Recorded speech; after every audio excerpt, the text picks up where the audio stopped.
Okay, so here we go. Usyk versus Chisora, October 31st, Halloween night. Yep, it's the fight for the right. Why do I say it's the fight for the right? Well, again, another Lennox Lewis comparison here. The night Lennox Lewis fought Razor Ruddock, the fight for the right to challenge for their heavyweight championship of the world. Back then, Lennox Lewis was in line to face Riddick Bowe, I think it was the winner of Bowe versus Holyfield. This was it, and of course, at the time, Lennox Lewis had to face the dangerous Donovan Razor Ruddock from Jamaica. Ruddock had come off of 2 fights with Mike Tyson, 2 intense fights with Mike Tyson, and Lennox Lewis was still relatively unknown.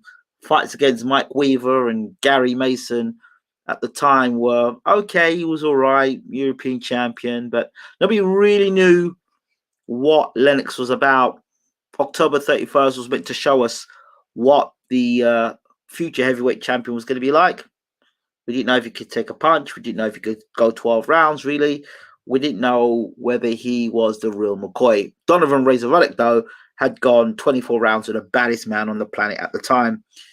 And there was a feeling that Lennox was in over his head too early in his career. But October 31st, Halloween night, we were to find out who deserved to have the right to fight for the heavyweight championship of the world. Indeed, that night was, I remember Lennox saying to Donovan, the Razor Ruddock, come Halloween, Donovan Razor Ruddock is going to be in for a real nightmare. That's what Lennox used to say to Donovan Razor Ruddock. You're going to have bad dreams when you think about me after October the 31st. And that's what Lennox would say to Donovan Razor Ruddock. And that night, Lennox Lewis threw the overhand right. Donovan Razor Ruddock found something interesting on Lennox Lewis's SPX shorts at the time. He threw a jab. Up to now, I still don't know what he was doing throwing that jab at Lennox Lewis's chest. Or not his chest, it was at his stomach. He was looking to say, let me see what kind of shorts they are. The SPX. Oh, jeez. That's what happened to Donovan Razor Ruddock. That's what happens when you are looking to shop for new shorts instead of focusing on the opponent at hand. It was a short, nice, sharp overhand right. Ruddock was on the floor, and he really never recovered after that punch. And that was the moment that the world recognized Lennox Lewis. At the time, Riddick Bowe wasn't too impressed. Lennox turned and said, I'm going to knock you out. You ain't going to knock none now. You ain't going to knock none of that, you bum. I never come off my feet. You needed help from the ref. You knocked me out. You knocked me out, you bum. You bum. You better watch your mouth. And we saw that altercation between Lennox and Riddick Bowe, one of the funniest altercations and one in the top 10, probably in my top 3 in terms of altercations of fights that never did happen. But it was a great altercation, and I often play it back if I'm having a bit of a slow day. I always click back and watch that video of Lennox and Riddick Bowe talking back and forth to one another. I can listen to those 2 guys talk all day long. But anyway, it's not about Lennox Lewis or Riddick Bowe or Evander Holyfield or Mike Tyson. It's about Oleksandr Usyk and Derek Chisora. Bit of reminiscence there. But I'm going to bring it back now to 2020. Oleksandr Usyk, the former cruiserweight champion of the world, fighting Derek Chisora, the heavyweight champion of Britain, Europe, former world title challenger twice against Vitaly Klitschko. No, once. Twice. He challenged the title once. No, he challenged for the title once, the world title once, but he fought in a world title eliminator against David Haye. Right, so let me get that right. So this is Derek Chisora's opportunity to fight for the right to become heavyweight champion of the world. Honestly speaking, and this is nothing against Oleksandr Usyk, but I would actually prefer to see Derek Chisora against Anthony Joshua. I prefer to see that fight than Usyk versus Joshua, because I know for sure that if Chisora can get past Joshua's jab and he can get on his chest and he can land one, he has got a good chance of becoming champion, because we know old Josh doesn't take a good punch very well. So, I would really prefer to see Chisora versus Joshua. And if Joshua were to beat Chisora, then I'd fight Usyk. Styles make fights. He doesn't have a great inside game, Joshua. He never has done. And so that's why I think someone like Chisora is ducking and weaving. And Joshua's not the easiest guy. He's not the hardest guy to find to hit. That's the sort of guy that suits Chisora. It'll make Joshua miss, come inside, left hooks, big right hands. Oh, that Chisora could be quite tasty against Anthony Joshua. I would like to have seen that fight quicker than see the Usyk fight. But it is what it is. We've got Usyk versus Chisora. Will this fight be a nightmare for Chisora? Well, Chisora's had nightmare fights. Never mind October the 31st. Senate Gashi was a fight that was very forgettable. The fight he had when he was over in Monaco, where he just followed the guy around the ring for 12 rounds. I couldn't remember what fight that was. I think that was for the European title. I think we've got a better disciplined Derek Chisora now with David Haye. In shape, always looks in good shape coming to fights now. So that's a good thing. It's a positive. But Derek has had habits in the past where, he will walk and follow guys around the ring, for movers. And Usyk is a mover. Sorry to say, he's a mover. And Derek against movers isn't great. Lateral movement with Derek, missing with big right hands and getting frustrated. Yeah, that is Derek Chisora. How can this be a nightmare for Derek Chisora on October the 31st? Well, the first thing Derek Chisora doesn't want to be seen against Usyk is a huge ring. The huge ring for Derek Chisora on October the 31st is like a sheep seeing the slaughterhouse. It's just not good. It doesn't bode well, simply because that Usyk's superior footwork will be the one be dancing around. It will be like come dancing with Derek Chisora and Oleksandr Usyk.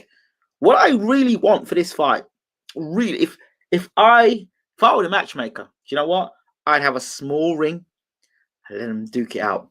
But of course, that would suit Derek Chisora more than it would suit Oleksandr Usyk, because again, like I say about these Ukrainian fighters, all these Eastern European fighters, they're great at keeping you on the outside, using a jab, throwing punches, throwing combinations, making you miss, making you pay. They love that stuff. But when you start getting inside their chest and you're a dog, they don't like dogs. Trust me, they don't. They've never liked dogs. Hello to my friend on Facebook. How are you today? Salam alaikum to you as well. So they don't like it up close and on the chest. Inside fighting. That's why a lot of these guys today are getting away with guys and looking so fantastic, because it's a poor level of boxers today that can fight on the inside. And that's what makes this fight fascinating with Derek Chisora and Oleksandr Usyk, because Derek can get on the inside. He's gotten better on the inside, but Usyk is a southpaw and Derek doesn't like guys that can move. Having said that, he did blast out a guy he should never be in the ring with, Arthur Spilka, and he blew him out the way. So he really doesn't like southpaws, to be honest. But I mean, I noticed somebody in here talking about the Fury rematch. I was in Derek's camp when he busted his hand when he was sparring Ustinov and Mariusz Vak. So his hand was busted and the fight got postponed against Fury, and then the rematch was on. They put the fight back on afterwards. So I know all about that fight, the ins and outs of that fight. Coming back to Usyk versus Chisora now. So how can it be a nightmare for Chisora? Usyk moving around the ring, his footwork, superior boxing ability, a big ring. And yeah, that would be an absolute nightmare for Derek Chisora. An absolute nightmare. And I tell you something, what really needs to happen here for the British fight fans to make this a really good fight, they need to make the ring a smaller ring and let it be a real war of attrition. So even the match up a bit. Allow Derek a smaller ring. You know what I mean? And don't allow him to like some some massive ring like how Joshua had against Ruiz, but a smaller ring, and let Derek do his work. That would make the fight very interesting. Oh dear. So it all depends. Now, a lot of you might not want to accept this, and it's fine. But Oleksandr Usyk's career starts again as a heavyweight. The heavyweight division is unlike any other division. When you move up to heavyweight, your career starts again, because now you've got a new weight with guys who don't care what weight they're coming at. You understand? They're not on Weight Watchers. They don't care what weight they're coming at for the most part. They are big guys. They don't have to watch their weight. They don't have to come in at a certain weight. They don't have to. Obviously, if they fight at optimum weight, it's because they can move better, flexibility, stuff like that. But for the most part, a heavyweight doesn't have to watch their weight. Yeah. So Usyk's in a position where he's in the ring with heavyweights, and talented heavyweights as well, and heavyweights that can cause him serious pain. This is not 3-round or 4-round stuff now. This is the serious business now. This is 12 rounds competitive heavyweight boxing. No tippy-tappy stuff. This is serious business. And there's a difference between amateur boxing and pro boxing. And the thing is, another thing that people may not take into consideration, when you have those long amateur careers, these guys, Usyk, Lomachenko, then they have long amateur careers. That's a lot of wear and tear in the body.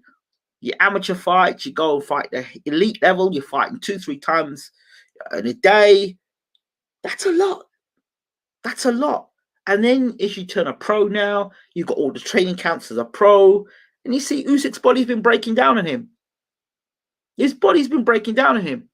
And he hasn't actually put on spectacular performances. I keep saying this over and over again. Yeah. I've seen this over and over and over again. I've been saying it over and over again. This guy, Usyk, as a heavyweight, it's his first fight. So he's 1-0 as a heavyweight. That's Oleksandr Usyk's career as a heavyweight. Don't forget what he did at cruiserweight. Forget that. Forget that for a second. Because now you're in a heavyweight division. A totally different division. Do you understand? So your career begins again. The questions start being asked again. Can you take a punch in the heavyweight division by a big puncher? If Deontay Wilder lands on Usyk's chin, could he take it? If Chisora lands clean on Usyk's chin, can he take it? How does he handle a guy physically bigger and stronger than himself at heavyweight? How does he handle being pushed against ropes and bullied and whacked to the body and whacked to the head? He got dropped by a light heavyweight. Was it a light heavyweight? Beterbiev, okay? He got dropped by Beterbiev in the amateurs. All right, we all like to talk about the amateurs. He got dropped by Beterbiev in the amateurs. So, by a body shot. Yes, he got up on one. He still got dropped by Beterbiev by a body shot. So, what is it like? How does Usyk handle the body shots and stuff like this? So, this could be a ball fest, a complete ball fest, as GB Boxing makes a very good point. It could be a ball fest, only if they decide to give us like 25-foot ring. Do you understand? And Usyk can dance around the ring, and then Derek Chisora has to play cat and mouse. And if you're playing cat and mouse with Derek Chisora, forget it. Because cat always beats mouse in this situation. So Halloween night could be a nightmare for Derek Chisora. It all depends on the size of the ring, and then the mood of Chisora. Both crazy guys in their own sense. Both crazy guys. But between the two of them, in terms of volatility, Usyk plays a lot more. Chisora's a more unstable one, But I don't know if he's unstable because of he's not being paid enough money, so he has to play up, or he's unstable because he really is unstable. That one I don't know about Derek Chisora. I don't know that one about Derek Chisora. What I do know is that he gives the impression of at times unstable character. So, but it's Derek Chisora. Let me ask you all the question: Is Derek? Did somebody just? Yeah, Ruben just put this question on. Look, check this here. This is the fight that could announce himself in the division. Why is beating Derek Chisora the fight that announces Usyk in the division? Let me see. Let me see. Did David Haye knocking out Derek Chisora announce him in the heavyweight division? I mean, Derek Chisora's not even won a world title. He hasn't even won a world title. In fact, he hasn't even come close to winning a world title. So, how is that an announcement? Him beating Usyk beating Chisora. Chisora's lost 10 fights. So there's 10 different ways to beat Derek Chisora. When Tyson Fury beat Derek Chisora, was that his announcement that he was on the world stage? When he beat him in the rematch, was that his announcement on the world stage? Or did we already know he beat him in the first fight? A bit more convincingly. What did it announce? It announced what we already knew, that he was a better boxer than Derek Chisora. It announced that he was adaptable, he can box southpaw and orthodox, but we saw that in previous fights anyway. So I'm not too sure about this, the announcement. This is not an announcement for me. This is Usyk. You're talking about a guy who's got an Olympic gold medalist, right? I didn't know that Chisora had an Olympic gold medalist in his. I think he may have won an ABA, right? He's not an Olympic gold medalist. Never won a world title. He was former British champion and European champion, but he's been beaten by some pretty. There's a couple of guys on his record. You think he got beat by Derek Chisora, got beat by him. Didn't he have a shock loss against some complete journeyman, where he just didn't do very well? So, Brandon, let's ask the question: what happens if Chisora somehow beats Usyk? Well, it confirms to me, like I've been saying before, that Usyk's last 3 performances haven't been that great, and I don't know what the fuss is all about. When Dillian beat Chisora twice, they were saying Dillian ready. Who's they? Who is they? Chisora at this point is a doormat to the heavyweight division. I like the way you say it. Not gatekeeper, doormat. I mean, yeah. David Price, once upon a time, was the heir apparent. Remember when Tony Belly said he's ready to fight the Klitschko's right now? Remember when Tony Belly said that? And David Price is the future of the heavyweight division. Do you remember that? And even I said that David Price, under the right management, could become heavyweight champion of the world. But he kind of shot himself his own foot, taking fights at short notice against guys he didn't need to be fighting. Daring to be great. Made no sense.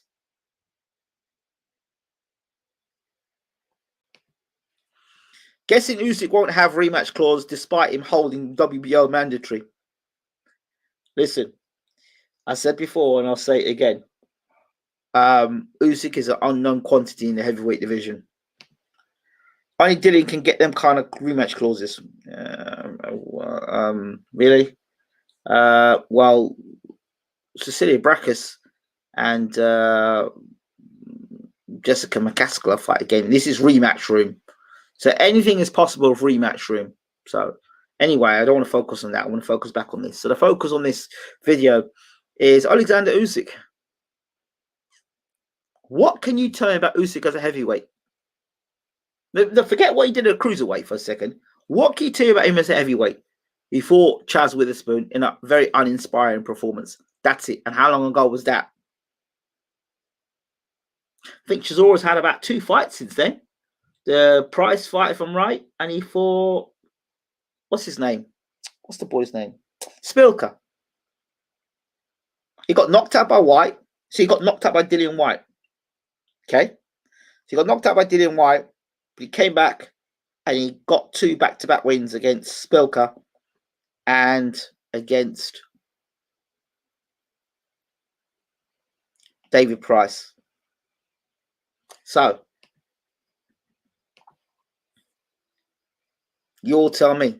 Again, I'd rather see this fight Joshua versus Chisora. I'd love to see that fight.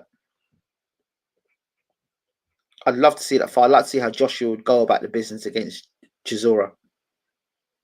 Because I think, stylistically, I think that Chisora versus Joshua is a better fight than Dillian White versus Joshua.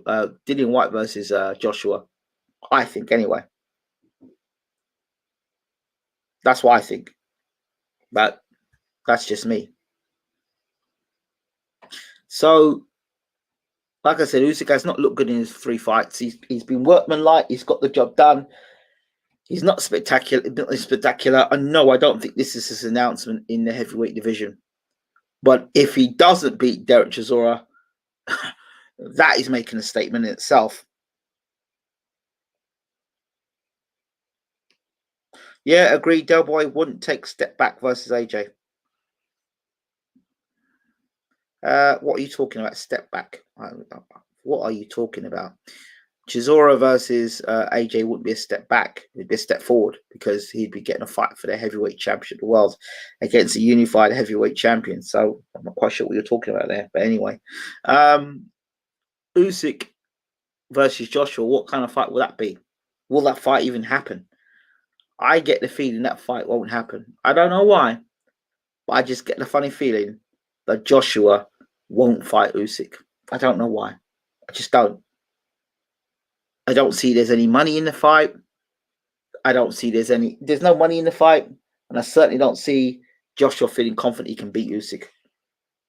And if you can't blast Usyk out of there, then we'll see. But I tell you something, if Chisora rocks Usyk in this fight, if Usyk gets badly rocked, stunned, shaken up, or hurt or vulnerable, you'll see everyone jump onto Usyk. I'm telling you now. Other than at Wisdom's last few fights, Usyk was against 1 and 2 in cruiserweight division. What are you talking about? This is not a cruiserweight fight. This is their heavyweight division. And I don't know what you're talking about. Again, irrelevant comment. This is their heavyweight division. And the heavyweight division is different to the cruiserweight division. Far different. There are people who have done well at cruiserweight. And when they move it to heavyweight, they get absolutely sparked. Very few people.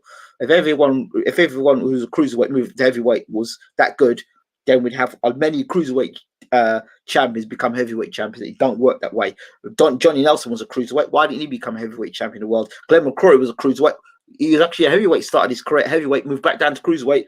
He had no business going back at heavyweight. You saw what Lennox Lewis did to Glenn McCrory. Look at Johnny Nelson. Johnny Nelson fought the same guy that Evander Holyfield blasted out in 2 rounds. Johnny Nelson, a taller guy, probably a bigger guy, I don't think he struggled against that guy. So different strokes for different folks. But the cruiserweight division and the heavyweight division, there's a gap. There's a big gap. Anyone knowledgeable in boxing knows that.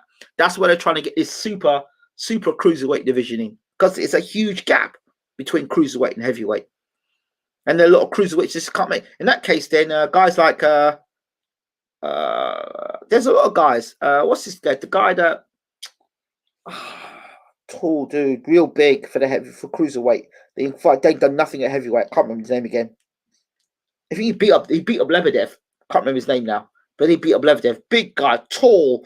But that doesn't mean because you're a good cruiserweight that you make it into be a great heavyweight. It just doesn't. That's what made Evander Holyfield exceptional to rule, because he took his skills, he bulked up, kept that speed, and was able to be effective at heavyweight. Very effective at heavyweight.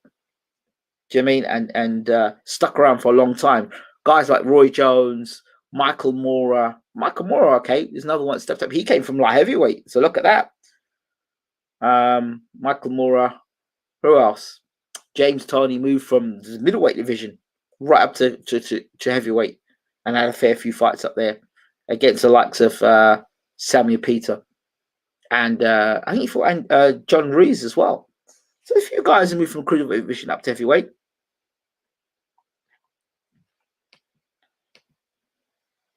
So yeah, I just think that why do you keep bringing up his poor performance at cruiserweight then? Because I tracked his last 3 fights. If you were listening to me, last 3 fights I tracked. I tracked Usyk's fight against. Well, actually, it's 2 fights to tell a lie, because when he fought Bellew wasn't weighing as a cruiserweight that night. He was weighing as a heavyweight. I can guarantee he was weighing a heavyweight on that night. He would use every advantage you can, and I don't believe Usyk was a cruiserweight that night either. So both guys, I think they were probably interim heavyweights that night. So you take the Bellew fight, we take the fight against what's his name, Brit, who actually was a former heavyweight himself, and Brit, I think, could still go on and do some damage as a heavyweight. He didn't look great in that fight. He looked okay against Gassiev, but Gassiev just didn't want to fight. And then we look at the belly fight, and then we look at this fight now with none of those fights have been spectacular. And that's the point. It's not been spectacular. Even when I talk about the comparison with Povetkin and White, Povetkin's performances would be on the up. His performances were looking good.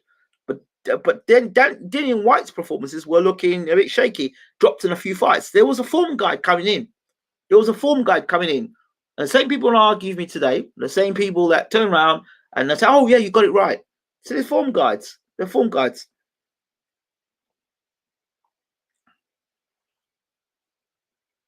So what I'm saying to you, coming into this fight as a cruiserweight, what you do in a heavyweight is what matters now. But his first fight at heavyweight was not very impressive. And then we look at going back into his cruiserweight division, and what he did as a cruiserweight, moving into the heavyweight division, was not spectacular. It wasn't great. You look at what Evander Holyfield did as a cruiserweight, and he came into the heavyweight division and did it with a bang.